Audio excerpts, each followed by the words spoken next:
هذا VPN সৌদির আইন আপনি লঙ্ঘন করতেছেন, তাদের ওয়েবসাইট ব্যবহার না করে অন্য দেশের ওয়েবসাইট ব্যবহার করতেছেন। এটা তো অবশ্যই আপনি অপরাধ করতেছেন। বিভিন্ন খারাপ ভিডিও দেখতেছেন, যে সমস্ত ওয়েবসাইটগুলো সৌদি সরকার বহু আগেই ব্লক করে দিয়েছে। তো এইগুলো আপনিই করতেছেন, আপনি অপরাধী সাব্যস্ত হবেন। এর জন্য ভিডিওটি আপনি দেখতে থাকুন, ইনশাআল্লাহ সঠিক সমাধান পাবেন। সৌদিতে আমরা যারা বিপদে পড়তে না চাই, এই ভিডিওটি হলো তাদের জন্য। ভিডিওটি না টেনে দেখুন। বর্তমানে যদি আমরা ভিপিএন ব্যবহার করি তাহলে আমাদের জন্য কত বড় ক্ষতি সামনে অপেক্ষা করতেছে। সৌদির বর্তমানে নতুন আইন পাশ হয়েছে, ভিডিওটি একটু শুনুন। هذا VPN كثير مشكلة الحين. شرطة تشيك أي مكان تشيك، يمسك جوال حصل هذا VPN موجود موبايل، بعدين 100,000 ريال، 1 سنة سجن كلبوش.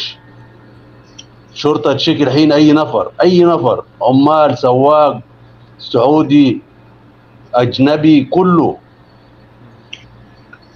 نفر ديليت.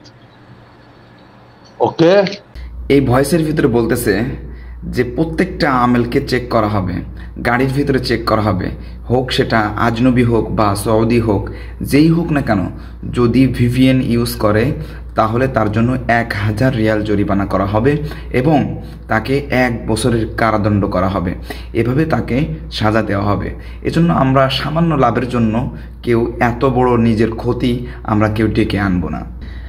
আমি আপনি মনে করতেছি সামান্য একটা বিষয়, এটা কি কোনো অপরাধ হলো? হ্যাঁ, এটা অবশ্যই অপরাধ। কারণ আপনি সিম কোম্পানির কাছ থেকে আপনি এমবিটা কিন্তু কিনতেছেন না, একটা গোপনীয়ভাবে একটা কোডের মাধ্যমে আপনি তাদেরই নেটওয়ার্কটা আপনি চালাচ্ছেন। তাহলে তারা কোটি কোটি টাকা ব্যয় করছে এই নেটওয়ার্কের পিছনে। তো আপনি যখন তাদের নেটওয়ার্ক নিচ্ছেন অথচ তাদেরকে কোনো ভ্যাট দিচ্ছেন না, কর দিচ্ছেন না, তো এটা তো অবশ্যই আপনি অপরাধী। আপনি যখন অপরাধী হবেন তো অপরাধের সাজা তো আপনাকে ভোগ করতেই হবে। সংক্ষেপে কিছু গুরুত্বপূর্ণ তথ্য আমি আপনাদেরকে দিয়ে যাই। সেটা হলো, যখনই আপনি ভিপিএন ইউজ করা শুরু করবেন তখন সৌদি সার্ভার থেকে আপনার মোবাইল ফোনটি অন্য আরেকটা সার্ভারে চলে যাবে। তো যখন তারা দেখবে যে এই আইমি অর্থাৎ মোবাইলের যে আইমিটি এটি বর্তমানে আমাদের সার্ভার থেকে অন্য আরেকটি সার্ভারে ব্যবহৃত হচ্ছে, তখন কিন্তু আপনাকে ধরা তাদের জন্য একেবারেই সহজ এবং এটা খুবই মারাত্মক। আমি ছোট্ট মানুষটি যে কথা আপনাদেরকে বললাম, যদি কখনো আপনি সৌদি সরকারের মনিটরিংয়ের ভিতরে যদি আপনি চলে আসেন তাহলে এটা আপনার জন্য ভালো কিছু বয়ে আনবে না।